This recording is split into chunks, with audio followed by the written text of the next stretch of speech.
Class 9 কোর্সে দেখি 15.1। দেখো তোমাদের মোটামুটি 1 আর 2টা না করলেও চলবে। আর তোমাদের আরেকটা কথা বলে রাখি, এটা হচ্ছে পরিমিতির অঙ্ক, ঠিক আছে? মানে জ্যামিতি বিষয়ক যে অঙ্কগুলো সেটা হচ্ছে পরিমিতি। এবং 9 থেকে শুরু এগুলো, মোটামুটি 9এই একটু বেশিরভাগ অঙ্কগুলো এগুলো থাকে। তা 3 নম্বর অঙ্কটাই আমি 3 নম্বর অঙ্ক থেকেই করাচ্ছি তোমাদেরকে। 3 নম্বর অঙ্কে যেটা বলা হয়েছে, বিরাটি মহাজাতি সংঘের আয়তকার মাঠের দৈর্ঘ্য ও প্রস্থের অনুপাত 4:3। মাঠটির চারদিকে একবার হেঁটে এলে 336 মিটার পথ অতিক্রম করা যায়। মাঠের ক্ষেত্রফল হিসাব করে দেখি। দেখো প্রথমত এখানে যে মাঠটা, সেই মাঠটা কীরকম সেটা আমাদের আগে জানতে হবে। মাঠটা আয়তকার, ফলে এখানে যে ফর্মুলাগুলো আমাদের ব্যবহার হবে সেগুলো প্রত্যেকটা আয়তক্ষেত্রের ফর্মুলা ব্যবহার হবে। আর দ্বিতীয়ত বলে রাখি, দেখো এখানে বলেছে আয়তকার মাঠের দৈর্ঘ্য ও প্রস্থের অনুপাত 4:3। আমি ধরে নিতে পারি মাঠের দৈর্ঘ্যটা 4x আর প্রস্থটা হচ্ছে 3x, আমি ধরে নিয়েছি। দেখো আর যদি দৈর্ঘ্য প্রস্থ পেয়ে যাই, তাহলে আমরা মাঠটির পরিসীমা বার করতে পারবো। মাঠটা যেহেতু আয়তকার, তাহলে আয়তকার মাঠের পরিসীমা হচ্ছে 2 গুণ দৈর্ঘ্য যোগ প্রস্থ। এবার তোমাদের প্রশ্ন হচ্ছে পরিসীমাটা কেন বার করব? ক্ষেত্রফলটাও তো বার করতে পারতাম। দেখো এখানে একটা পরের লাইন যেটা বলেছে, মাঠটির চারদিকে একবার হেঁটে এলে 336 মিটার পথ অতিক্রম করা যায়।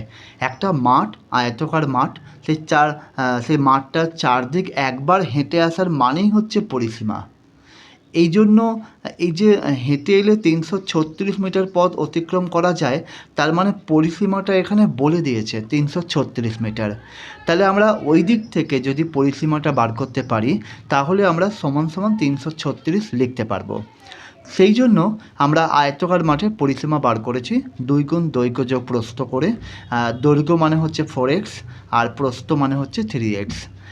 দেখো 2 গুণ তাহলে 4x প্লাস 3x 7x মানে 14x মিটার।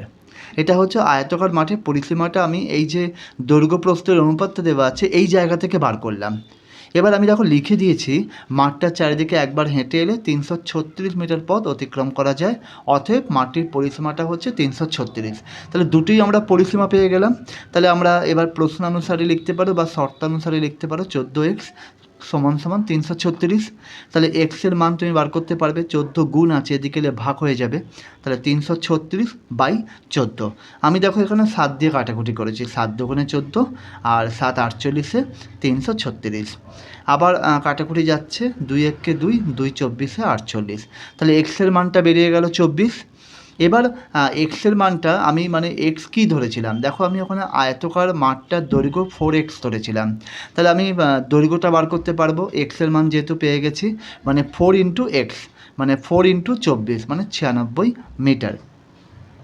আরেকটা হচ্ছে প্রস্থটাও দেখো আমি 3x ধরেছিলাম, তাহলে 3 × x মানে 3 × 24 মানে 72। তাহলে আমি দৈর্ঘ্য প্রস্থ পেয়ে গেলাম। এবার অঙ্কটা কী করতে বলেছে বলো তো, এই আয়তকার মাঠটার ক্ষেত্রফল বার করতে বলেছে। তাহলে আমরা আয়তকার মাঠের ক্ষেত্রফলের ফর্মুলা জানি, দৈর্ঘ্য গুণ প্রস্থ। দৈর্ঘ্যকে প্রস্থ দিয়ে গুণ করলেই আমরা ক্ষেত্রফল পাই। তাহলে এখানেও আমরা দৈর্ঘ্য প্রস্থ পেয়ে গেছি, বার করলাম এক্ষুনি 96 আর 72। তাহলে আয়তকার মাঠটার ক্ষেত্রফলটা বার করতে পারবো দৈর্ঘ্য গুণ প্রস্থ করে, মানে 96 গুণ 72। আর আরেকটা কথা মাথায় রাখবে, এই যে গুণগুলো তোমাদের মধ্যে অনেকেই আছে পেছনের পৃষ্ঠায় রাফটা করো, এটা কখনোই করবে না। যে কোনো অঙ্কে তার পাশে যেন রাফটা থাকে, মানে গুণ যোগ বিয়োগ যাই করো না কেন এগুলো অঙ্কের পাশেই যেন থাকবে। আমিও দেখো পাশে করে দিয়েছি 96 গুণ 72। দেখো 6 9 1 2, এটা উত্তর বেরিয়েছে, মানে 6912 বর্গমিটার। তাহলে এটাই উত্তর হয়ে গেল। আর আরেকটা কথা হচ্ছে উত্তরটাও তোমরা লিখবে, অনেকে তোমরা উত্তরটাও লিখতে চাও না, মানে অঙ্কটা শেষ করে দাও এখানেই শেষ হয়ে যায়। এটা কখনো করবে না, উত্তরটা লিখবে, মাঠের ক্ষেত্রফল 6912 বর্গমিটার। ঠিক আছে? দেখো পরের অঙ্ক 4 নম্বর। প্রতি বর্গমিটারে 3 টাকা 50 পয়সা হিসেবে সমরদের একটি বর্গাকার জমি চাষ করতে খরচ হয় 1400 টাকা। প্রতি মিটারে 8 টাকা 50 পয়সা হিসেবে সমর্থের জমিটির চারধারে একই উচ্চতার তার বেড়া দিতে কত খরচ হবে হিসাব করি। দেখো, প্রথমত তোমাদেরকে বলে রাখি, যখন প্রতি বর্গমিটারে কত টাকা লাগছে সেটা বলে দিচ্ছে, আর মোট কত খরচ হচ্ছে সেটা বলে দিচ্ছে, তখন আমরা এই মোট যে খরচ সেইটাকে প্রতি বর্গমিটারে খরচ দিয়ে ভাগ করলে আমরা ক্ষেত্রফল পাবো। ঠিক আছে? কিন্তু যদি এখানে প্রতি বর্গমিটারে না বলে দিয়ে প্রতি মিটার কথাটা বলতো, তাহলে আমরা এই যে মোট খরচকে প্রতি মিটারের যে টাকাটা বলে দিত সেইটা দিয়ে ভাগ করলে আমরা পরিসীমাটা পেতাম। যেহেতু এখানে তোমার প্রতি বর্গমিটারে 3 টাকা 50 বলে দিয়েছে, তাহলে আমরা মোট খরচকে 3 টাকা 50 দিয়ে ভাগ করলে আমরা ক্ষেত্রফলটা পাবো। ঠিক আছে?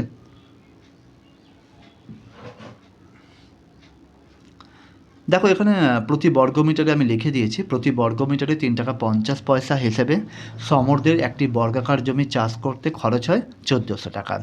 বর্গাকার জমির ক্ষেত্রফলটা তাহলে বার করতে পারবো। এটা তোমরা তোমাদের মতো করে কাটাকুটি করে নেবে। আমি কীরকমভাবে করেছি বলো তো? আমি নিচে 3.50 আছে, দশমিকটাকে তুলেছি।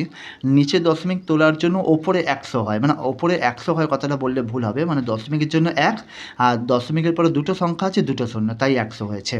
এবার তুমি তোমাদের মতো করে কাটাকুটি করবে। আমি যেটা কাটাকুটি করেছি, নিচের শূন্য আর 100-র যে একটা শূন্য ওটা কেটে দিয়েছি, তারপরে 5 দিয়ে কাটাকুটি করেছি, 5 7 35, 5 2 10, তারপরে আবার 7 দিয়ে কেটেছি 1400কে, 7 2 14, দুটো শূন্য বসে গেল, মানে 400 বর্গমিটার। তাহলে বর্গাকার যে জমি, সেই জমিটার আমরা এই ক্ষেত্রফল পেয়ে গেলাম। ঠিক আছে? আচ্ছা, এবার বর্গাকার জমির ক্ষেত্রফল, বর্গক্ষেত্রের ক্ষেত্রফলের ফর্মুলা কি? বাহুর দৈর্ঘ্য স্কোয়ার। আমরা 3 নম্বর অঙ্কে যেটা করেছিলাম আয়তক্ষেত্রের ক্ষেত্রফল, সেটার ফর্মুলা ছিল দৈর্ঘ্য গুণ প্রস্থ। এটা হচ্ছে বর্গক্ষেত্রের ফর্মুলা। বর্গক্ষেত্রের ক্ষেত্রফলের ফর্মুলা হচ্ছে বাহুর দৈর্ঘ্য স্কোয়ার। তাহলে আমরা এই যে 400টা বেরোলো, বর্গাকার জমির ক্ষেত্রফল বেরোলো, তাহলে বর্গাকার জমির ক্ষেত্রফলের ফর্মুলা কি? বাহুর দৈর্ঘ্য স্কোয়ার। তাহলে আমরা বাহুর দৈর্ঘ্য স্কোয়ার সমান সমান 400 লিখতে পারবো। ঠিক আছে? আমি লিখেছি। এবং দেখো, বাহুর দৈর্ঘ্য স্কোয়ার যেটা আছে, 2টা যদি আমি তুলে দিই, তাহলে এই দিকে ডান দিকে যে সংখ্যাটা আছে তার মাথায় রুট হয়ে যায়। আচ্ছা, রুট মানেই হচ্ছে লসাগু করতে হয়। 400কে তুমি ছোটো আকারে লসাগু করে 2 গুণ 2 গুণ এরকম করতে পারতে। আমি জানি বলে আমি 20 গুণ 20 করে দিয়েছি। তুমি ছোটো আকারেও করতে পারতে, উত্তর সেম বেরোতো। 20 বেরিয়েছে, 20 মিটার। যেহেতু বাহুর দৈর্ঘ্য কখনো বর্গমিটার হয় না, 20 মিটার হবে। আচ্ছা, তাহলে বাহুর দৈর্ঘ্য পেয়ে গেলাম। আচ্ছা, আমাদের এখানে যা হবে, এখানে কিন্তু প্রত্যেকটা বর্গক্ষেত্রের ফর্মুলা ব্যবহার হবে। আগের অঙ্কে যেরকম আয়তকার মাঠ বলে দিয়েছিল, ফলে আয়তক্ষেত্রের ফর্মুলা প্রত্যেকটা ব্যবহৃত হয়েছিল। এখানে আবার বর্গাকার জমির বলে দিয়েছে, ফলে এখানে যে ফর্মুলাগুলো ব্যবহার হবে প্রত্যেকটা কিন্তু বর্গক্ষেত্রের ফর্মুলা ব্যবহার হবে। দেখো, জমির পরিসীমাটা কত বলেছে? 4 গুণ বাহুর দৈর্ঘ্য। তাহলে জমির পরিসীমা 4 গুণ বাহুর দৈর্ঘ্য আমরা ফর্মুলা জানি। তাহলে 4 গুণ বাহুর দৈর্ঘ্য আমরা 20 বলে দিয়েছি। 4 গুণ 20 মানে 80 মিটার। তাহলে আমরা পরিসীমাটা পেয়ে গেলাম কিন্তু 80 মিটার। এবার তোমাদের প্রশ্ন হচ্ছে, কেন পরিসীমাটা কেন বার করব? দেখো, এখানে একটা কথা বলে দিয়েছে, প্রতি মিটারে 8 টাকা 50 পয়সা হিসেবে, আমি প্রশ্নটা পড়ছি দেখো, প্রতি মিটারে 8 টাকা 50 পয়সা হিসেবে সমর্থের জমিটির চারধারে একই উচ্চতার তার বেড়া দিতে কত খরচ হবে? চারধারে, আমি আগের অঙ্কেই বললাম চারধারে মানেই হচ্ছে পরিসীমা, 1 নম্বর। দ্বিতীয়ত হচ্ছে, আরেকটা ক্লু আছে, প্রতি মিটারে 8 টাকা 50 বলেছে। প্রতি মিটারে কথাটা মানে হচ্ছে পরিসীমাটা বার করতে হবে। যদি প্রতি বর্গমিটারে বলতো তাহলে ক্ষেত্রফলটা বার করতে হতো। তাহলে দুটো দিকে জায়গা থেকে আমি বুঝতে পারলাম এটা পরিসীমাটা বার করতে হবে। আমি পরিসীমাটা বার করেছি 80 মিটার। এবার তাহলে প্রতি মিটারে যদি 8 টাকা 50 খরচ হয়, তাহলে এখানে টোটাল পরিসীমাটা হচ্ছে 80 মিটার। তাহলে প্রতি মিটারে যদি 8 টাকা 50 খরচ হয়, তাহলে 80 মিটারের জন্য মোট কত খরচ হবে? গুণ করলেই বেরিয়ে যাবে। দেখো, 680 টাকা। দেখো, আবারও বলছি, এই যে গুণটা করলাম, গুণটা মানে একটা রাফ, এই রাফটা কিন্তু অঙ্কের ডান দিকে করতেই হবে, তোমাকে দেখাতেই হবে, নাহলে কিন্তু পরীক্ষায় নাম্বার কেটে নেবে। আর আরেকটা কথা হচ্ছে উত্তর, যেটা আমি আগের অঙ্কেও বললাম, উত্তরে কিন্তু লিখতে হবে। দেখো, আমি উত্তর লিখে দিয়েছি, সমর্থের জমিটির চারধারে একই উচ্চতার তার বেড়া দিতে 680 টাকা খরচ হবে। দেখে নাও ভালো করে, অঙ্কটা হয়ে গেল। দেখো, 5 নম্বর অঙ্ক, সুভাষদের আয়তকার জমির ক্ষেত্রফল 500 বর্গমিটার। জমিটির দৈর্ঘ্য 3 মিটার কমালে এবং প্রস্থ 2 মিটার বাড়ালে জমিটি বর্গাকার হয়। সুভাষদের জমির দৈর্ঘ্য ও প্রস্থ হিসাব করে দেখি। দেখো এখানে জমিটির ক্ষেত্রফলটা বলে দিয়েছে, আর আবারও বলছি জমিটা কেমন, আয়তকার জমি, এটাও আমাদের মাথায় রাখতে হবে। জমির ক্ষেত্রফলটা 500 বর্গমিটার। আচ্ছা, এবার এখানে বলেছে দেখো জমির দৈর্ঘ্য প্রস্থ কিছু বলে দেয়নি, কিন্তু জমির দৈর্ঘ্য প্রস্থ সম্পর্কে কিছু বলে দিয়েছে, কিন্তু জমির দৈর্ঘ্য প্রস্থ বলে দেয়নি। কি বলেছে, জমিটির দৈর্ঘ্য 3 মিটার কমালে আর প্রস্থ 2 মিটার বাড়ালে। আচ্ছা, তাহলে আমরা কিছুই জানি না, দৈর্ঘ্য প্রস্থ কোনোটাই জানি না। আমি ধরে নিচ্ছি দৈর্ঘ্যটা হচ্ছে, জমিটার দৈর্ঘ্য হচ্ছে এক্স মিটার। তাহলে প্রস্থটা কত হবে? দেখো জমিটার ক্ষেত্রফল আমরা জানি 500 বর্গমিটার। ক্ষেত্রফলকে দৈর্ঘ্য দিয়ে যদি ভাগ করো তাহলে তুমি প্রস্থ পাবে, কিন্তু এটা মাথায় রাখবে। ক্ষেত্রফলকে যে কোনো কিছু মানে ক্ষেত্রফলকে দিয়ে তুমি যদি প্রস্থ ভাগ করো তাহলে দৈর্ঘ্য পাবে। ঠিক আছে, তাহলে আমি এখানে দৈর্ঘ্যটা ধরে নিয়েছি এক্স মিটার, তাহলে প্রস্থটা হবে 500 বাই এক্স মিটার। দেখো আমি ইনডাইরেক্টলি জমির দৈর্ঘ্য আর প্রস্থ পেয়ে গেলাম। এবার এই যে বাদবাকি ওরা যে কন্ডিশনটা বলেছে সেই কন্ডিশনটা আমি ফুলফিল করতে পারবো। কি বলেছে, জমিটির দৈর্ঘ্য 3 মিটার কমালে, তাহলে জমিটির দৈর্ঘ্য 3 মিটার কমালে দৈর্ঘ্যটা কত হবে, 3 মিটার কমে যাবে। দৈর্ঘ্যটা ছিল এক্স, তাহলে এক্স মাইনাস 3 হয়ে গেল। প্রস্থ 2 মিটার বাড়ালে প্রস্থ হবে 500 বাই এক্স প্লাস 2, তাহলে দৈর্ঘ্য প্রস্থ পেয়ে গেলাম। আচ্ছা, এবার দেখো এখানে একটা কথাও বলে দিয়েছে, জমিটার দৈর্ঘ্য 3 মিটার কমালে এবং প্রস্থ 2 মিটার যদি বাড়াও তাহলে জমিটা বর্গাকার হয়ে যাচ্ছে। আর বর্গাকার জমি মানেই হচ্ছে জমিটার দৈর্ঘ্য প্রস্থ কিন্তু সমান হবে, তার কারণ বর্গক্ষেত্রে 4টে বাহুর দৈর্ঘ্য সমান হয়। ঠিক আছে, তাহলে দৈর্ঘ্য প্রস্থ সমান হবে এটা আমরা জানি, আমি লিখেও দিয়েছি, কিন্তু লিখেও দেবে তোমরা। আচ্ছা, আমরা এখানে নতুন যে দৈর্ঘ্যটা পেলাম এক্স মাইনাস 3 আর প্রস্থটা পেলাম 500 বাই এক্স প্লাস 2, তাহলে দৈর্ঘ্য প্রস্থ সমান হবে। তাহলে আমরা দেখো ওই কন্ডিশন অনুযায়ী এখানে লিখে দিয়েছি এক্স মাইনাস 3 সমান সমান 500 বাই এক্স প্লাস 2। এটা আমরা আবার ক্যালকুলেট করব কীরকম, দেখো এটা তোমরা তোমাদের মতো করে তোমরা বুঝতেই পারবে ক্যালকুলেশানটা কীরকমভাবে করেছি। -3 বাঁ দিকে আছে, এদিকে নিলাম +3 হয়ে গেল। আচ্ছা, এবার এক্সের নিচে দেখো কিছু নেই, তার মানে এক আর এক্সের লসাগু করলে এক্স হয়। এই ক্যালকুলেশানটা তোমরা করতে পারবে নিজেরা। একের নামটা এক্সে আছে এক্স গুণ x, x square minus minus, এক্সের নামটা এক্স কোথায় 1-এ, 1 দিয়ে 500কে গুণ করলে 500, আর এদিকে যোগ করলে 5। আচ্ছা, এবার কোনাকুনি গুণ করে দেখো 5-এর নিচে কিছু নেই মানে কিন্তু 1 আছে, তাহলে 1-এর সাথে এই যে এক্স স্কোয়ার মাইনাস 500 গুণ করলে এক্স স্কোয়ার মাইনাস 500ই হবে, আর এক্সের সাথে 5 গুণ করলে 5x। এবার দেখো আমি মিডল টার্ম করবো, তার মতো করে আমি তৈরি করে নিয়েছি, সাজিয়ে নিয়েছি, মানে 5xটাকে ভেতরে এদিকে নিয়ে চলে এসেছি বাঁ দিকে, তার জন্য সাইনটা চেঞ্জ হয়ে গেছে, প্লাস ছিল মাইনাস হয়ে গেছে। এবার 500 আছে, আর এখানে দেখো এক্স স্কোয়ারের সঙ্গে কিছু নেই মানে 1 আছে, 1 ইন্টু 500 মানে 500ই হচ্ছে। এবার আমাকে দেখতে হবে দেখো 500-এর আগে যেহেতু বিয়োগ চিহ্ন আছে, বিয়োগ করে আমাদের 5 আনতে হবে। বুঝতে পেরেছ? 500-এর উৎপাদক কী কী হচ্ছে, তাহলে 25 গুণ 20 আমরা জানি 500 হয়, আর 25 বিয়োগ 20 করলে 5 হচ্ছে, তাহলে আমরা এই উৎপাদকটা ব্যবহার করব। করে দেখো আমরা মিডল টার্ম করেছি। মিডল টার্ম তোমরা এইটাই শিখেছো, আমি বিস্তারিতভাবে আর যাচ্ছি না, তাও তোমরা যারা একটু দুর্বল আছে আমি বলে দিচ্ছি। এটা করলাম, ব্র্যাকেটের মধ্যে রাখলাম, তারপরে 25 ইন্টু এক্স 25x, মাইনাসে মাইনাসে প্লাস হয়ে গেল, 20 into x 20x minus 500 minus 500। এবার তারপরে এক্স কমন নিয়েছি, এক্স মাইনাস 25, এটাও তুমি দেখে দেখে লিখে দেবে এক্স মাইনাস 25, এখানে 20 আছে 20 লিখে দিলাম, প্লাস সাইন প্লাস দিয়ে দিলাম। দুটো ব্র্যাকেটের জন্য একটা ব্র্যাকেট নিয়ে নেবে এক্স মাইনাস 25, আর বাইরে কী পড়ে আছে এক্স প্লাস 20 সমান সমান 0। আচ্ছা, এটা হলো।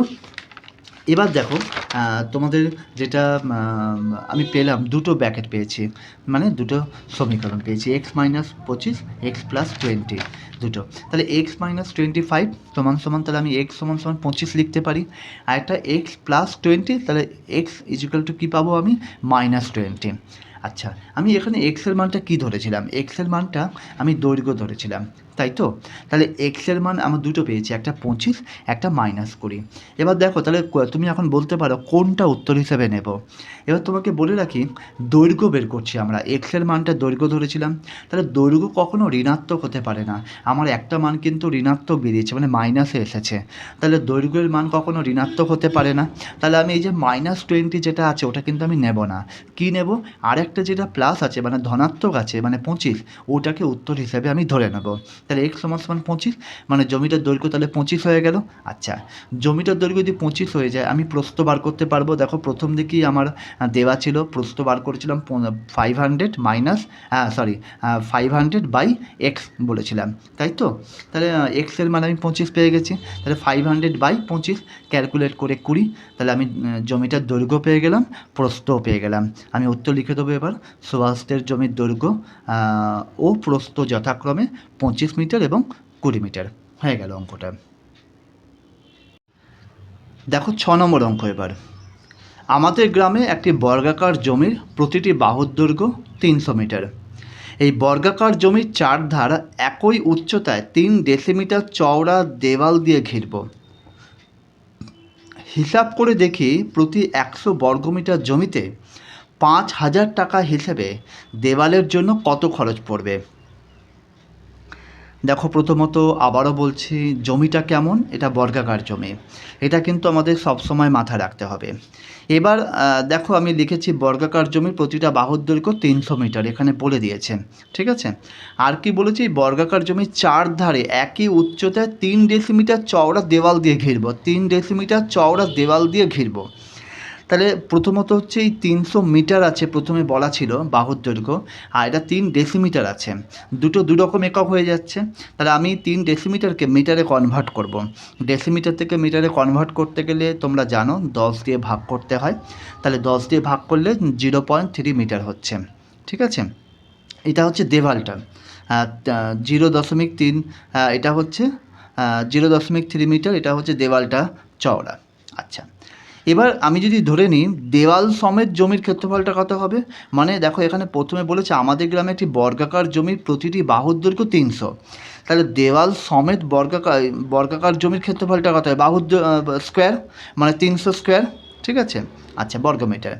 আচ্ছা, দেওয়াল বাদ দিয়ে যদি আমি ধরি 300 টোটালটা ছিল, তার মধ্যে দেওয়াল দুদিক হয়, মানে একটা বাহু যদি ধরি দুদিকে দেওয়ালটা পড়ছে, তাহলে 2 গুণ, আর দেওয়ালটা চওড়া কতটা 0.3, আমি গুণ করে দেবো।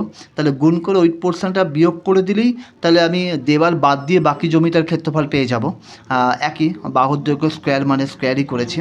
তাহলে একটা হচ্ছে তোমার দেওয়াল সমেত জমির ক্ষেত্রফল পেলাম, আর এটা হচ্ছে দেওয়াল বাদ দিয়ে জমির ক্ষেত্রফলটা পেলাম। এবার দেওয়ালের ক্ষেত্রফলটা বার করতে পারবো, ঠিক আছে। দেওয়ালের ক্ষেত্রফলটা কী করে বেরোবে, তোমার দেখো দেওয়াল সমেত জমির যে ক্ষেত্রফলটা আছে ওইটা থেকে দেওয়াল বাদ দিয়ে জমির ক্ষেত্রফলটা বিয়োগ করে দেবো, ঠিক আছে। তাহলেই তোমার দেওয়ালের ক্ষেত্রফলটা পেয়ে যাব, তাই করেছি। এবার দেখো এখানে ফর্মুলা ব্যবহার করেছি a square minus b square, a plus b into a minus b. ক্যালকুলেশনটা বুঝতেই পারবে, যোগ করেছি একটা বিয়োগ করে লিখে দিয়েছি, তারপরে গুণ করে দিয়েছি। তাহলে আমি পেয়ে গেলাম কি, দেওয়ালের ক্ষেত্রফলটা পেয়ে গেলাম। এবার দেখো এখানে প্রশ্নটা দেখো ভালো করে, প্রশ্নটা কি বলেছে, প্রশ্নটা বলেছে প্রতি 100 বর্গমিটার জমিতে 5,000 টাকা হিসেবে দেওয়ালের জন্য কত খরচ পড়বে। দেখো এখানে 100 বর্গমিটার বলেছে, তার মানে ক্ষেত্রফলটা বার করতে হবে। আমি ওই অঙ্কটাই বলেছিলাম যে কোনো অঙ্ক করার সময় দেখতে হবে লাস্টের দিকে এটা প্রতি মিটার বলেছে না প্রতি বর্গমিটার বলেছে। প্রতি বর্গমিটার বলেছে মানে ক্ষেত্রফলটা, তাই আমি ক্ষেত্রফলটা বার করেছি, দেওয়ালের ক্ষেত্রফলটা। এবার এখানে বলেছে 100 মিটারের জন্য 500 টাকা 5,000 টাকা খরচা হয়। তাহলে এই যে 359.64 বর্গমিটার বেরিয়েছে, এর জন্য কত খরচ হবে আমাকে বার করতে হবে, ঠিক আছে। তাহলে দেওয়ালের জন্য আমি লিখছি, দেওয়ালের জন্য 100 বর্গমিটারে খরচ হয় 5,000 টাকা। তাহলে ঐকিক নিয়মে করছি, 1 বর্গমিটারে খরচ হবে 5,000/100, আর 359.64 বর্গমিটারে খরচ হবে, গুণ করে পাবো, মানে এবার তুমি ক্যালকুলেশন করে কাটাকুটি করে নেবে, উত্তর বেরিয়ে যাবে 17,982 টাকা। এবার উত্তরে লিখে নেবে দেওয়ালের জন্য 17,982 টাকা খরচ পড়বে, ঠিক আছে। দেখো এবার 7 নম্বর অঙ্ক। রেঘেনাদের আয়তকার বাগানের দৈর্ঘ্য 14 মিটার এবং প্রস্থ 12 মিটার। বাগানটির ভেতরের চারদিকে সমান চওড়া একটা রাস্তা তৈরি করতে প্রতি বর্গমিটারে 20 টাকা হিসেবে মোট 1380 টাকা খরচ হলে রাস্তাটি কত চওড়া হিসাব করে দেখি।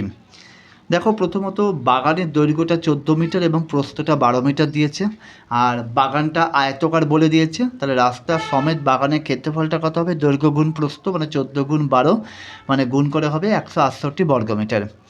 আর রাস্তাটা তোমার বলেছে বাগানটির ভেতরের চারদিকে সমান চওড়া একটা রাস্তা তৈরি করতে। আমি ধরে নিচ্ছি তোমার রাস্তাটা x মিটার চওড়া, ঠিক আছে? তাহলে রাস্তা বাদ দিয়ে বাগানের দৈর্ঘ্যটা কত হবে?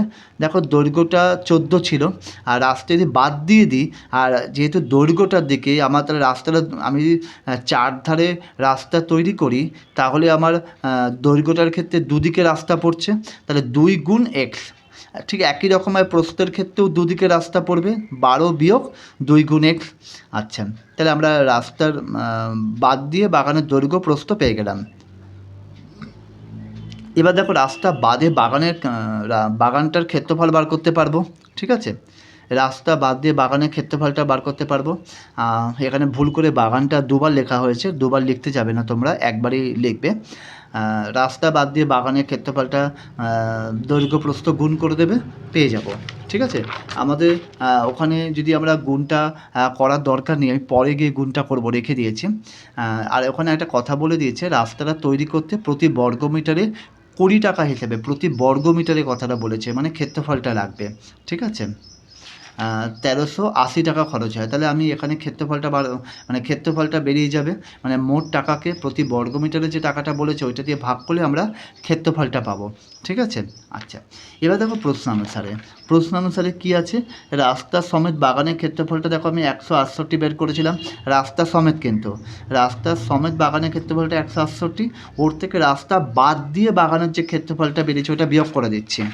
তাহলে ওটাই তো তোমার, দেখো রাস্তা সমেত বাগানের ক্ষেত্রফল থেকে রাস্তা বাদ দিয়ে বাগানের ক্ষেত্রফলটা আমি বিয়োগ করছি, তাহলে রাস্তার ক্ষেত্রফলটা পেয়ে যাব, যেটা আমি একটু আগে বার করলাম। রাস্তাটির ক্ষেত্রফল 69 বর্গমিটার। তাহলে এটা ক্যালকুলেশন করব, প্রথমত এই 14 মাইনাস 2x আর 12 মাইনাস 2x দুটো গুণ করব। গুণটা তোমরা নিশ্চয়ই জানো এগুলো, তাও আমি যারা দুর্বল আছো বলে দিচ্ছি। 14 সঙ্গে প্রথমে 12 গুণ করব, 168 হয়েছে। তারপরে 14 সঙ্গে 2x গুণ করব, মাইনাস 28x হয়েছে, হলো? এবার এখানকার এই যে প্রথম ব্র্যাকেটে যে মাইনাস 2x আছে ওইটার সাথে 12 গুণ করব, মাইনাস 24x। প্রথম ব্র্যাকেটে মাইনাস 2x এর সাথে দ্বিতীয় ব্র্যাকেটে মাইনাস 2x গুণ করব, প্লাস 4x স্কোয়ার হচ্ছে, হয়ে গেল। এবার আমি ব্র্যাকেটটা তুললাম, ব্র্যাকেটটা তোলার সঙ্গে সঙ্গে দেখো ব্র্যাকেটের মধ্যে যা ছিল সেগুলো সাইনগুলো চেঞ্জ হয়ে গেল, প্রত্যেকটা সাইন চেঞ্জ হয়ে গেছে। আর দেখো 168 আগে প্লাস ছিল, আর একটা 168 আগে মাইনাস ছিল, কেটে গেল। কেটে গিয়ে আমার যা যা পড়ে থাকলো তা আমি একটু নিজের মতো করে একটু সাজিয়ে নিলাম। দেখো 28x প্লাস 24x আছে, 52x হলো, মাইনাস 4x স্কোয়ার, আর সমান 69 ছিল, এদিকে নিয়ে চলে এলাম, মাইনাস 69 হয়ে গেল। আচ্ছা, এবারে আরেকটু সাজালাম, যেহেতু আমি মিডিল টার্ম করতে গেলে আমরা জানি স্কোয়ারযুক্ত সংখ্যাটা প্রথমে থাকে আর শুধু সংখ্যাটা একদম লাস্টে থাকে, সেই ফর্ম্যাটে আমি করে নিয়েছি। কিন্তু মিডিল টার্ম করতে গেলে প্রথমে তো মাইনাস থাকলে সমস্যা হবে, তাই আমি মাইনাস কমন নিয়ে নিয়েছি, -1 কমন নিয়েছি। দেখো ব্র্যাকেটে যা যা রেখেছি সাইনগুলো প্রত্যেকটাই মাইনাসের জন্য চেঞ্জ হয়ে গেছে। তারপরে -1 আছে, দেখো পরের স্টেপে -1টা নেই, কেন? -1 আছে, গুণ আছে, এদিকে এলে যদি আমি করি 0 ভাগ -1, তাহলে আলটিমেটলি 0 হচ্ছে, ওই জন্য আমি ওটা লিখে নিই। এবার 69 সঙ্গে 4 গুণ করলে কত হয়? দেখো আমি রাফটা করেছি, 276। আর 276 উৎপাদক কি আমি শর্টে করে নিয়েছি, 46 গুণ 6 276 হয়। তোমরা লসাগু করে করে দেখতে পারো। 276 হচ্ছে, মানে যোগ করে যেহেতু আনতে হবে, 69 আগে প্লাস সাইন আছে, মিডল টার্ম করছি আমরা। তা 46 যোগ 6 এক্স, তাহলে 46 ইন্টু এক্স আর 6 ইন্টু এক্স ক্যালকুলেশন করলাম। তারপরে প্রথম দেখো 4x স্কোয়ার মাইনাস 46x আছে, আর 2x কমন যাচ্ছে, তাহলে 2x পড়ে থাকলো, মাইনাস 23 পড়ে থাকলো, এটাই দেখে দেখে ওখানে ব্র্যাকেটটা লিখবো। আর এখানে -3 কমন যাচ্ছে, তাহলে দুটো ব্র্যাকেটের জন্য একটা ব্র্যাকেট, আর বাইরে কী কী পড়ে আছে 2x -3, ওটা লিখলাম। তাহলে প্রথমত এই পোর্শনটুকু অঙ্কটা বুঝতে পেরেছো, হয়ে গেল। এবার কি আগে একটা অঙ্ক এরকম করেছিলাম কিছুক্ষণ আগে, দেখো 2x - 23 আছে সমান সমান 0, তাহলে 2x সমান সমান 23, তাহলে x সমান সমান 23/2, মানে ভাগ করলে 11.5 হচ্ছে। আরেকটা কী ছিল 2x - 3 সমান সমান, তাহলে ওটা কী হবে 2x সমান সমান 3, তাহলে x সমান সমান 3/2, মানে ক্যালকুলেট করে হচ্ছে 1.5। এবার দেখো খুব মজার জিনিস, এক্সের মানটা আমি কি ধরেছিলাম, এক্সটা ধরেছিলাম আমি যে রাস্তাটা এক্স মিটার চওড়া। তাহলে এখানে এক্সের দুটো মান বেরিয়েছে, একটা 11.5, একটা 1.5। ঠিক আছে, রাস্তাটা চওড়া, তাহলে আমি 11.5টা নিতে পারবো না, কারণ যেহেতু বাগানটার দৈর্ঘ্য যদি তোমার 14, আমি জানি মানে বাগানটার দৈর্ঘ্য 14 মিটার, তাহলে বাগানটার মধ্যে তো রাস্তাটা আছে, তাহলে বাগানটার দৈর্ঘ্য যদি 14 হয়, তাহলে ওর ভেতরে যে রাস্তাটা আছে ওটা কখনো প্রায় 11.5 কখনো হবে না, অত বড় রাস্তা কখনোই হতে পারে না। ওই জন্য আমরা কি করলাম, আর একটা যে এক্সের মান আছে 1.5, ওইটাকে আমি এক্সের মান হিসেবে ধরলাম, কিন্তু আমাদের লিখে দিতে হবে যে এক্স নট ইকুয়াল টু 11.5। কারণটা কি, যেহেতু বাগানটির দৈর্ঘ্য 14 মিটার, প্রস্থ 12 মিটার, তাহলে কখনোই ভেতরের চারিদিকে 11.5 মিটার রাস্তা তৈরি করা অসম্ভব। ঠিক আছে, তাহলে আমরা এক্সের মানটা কত পাবো, 1.5, মানে রাস্তাটা 1.5 মিটার চওড়া। এটা হলো অঙ্ক। ঠিক আছে।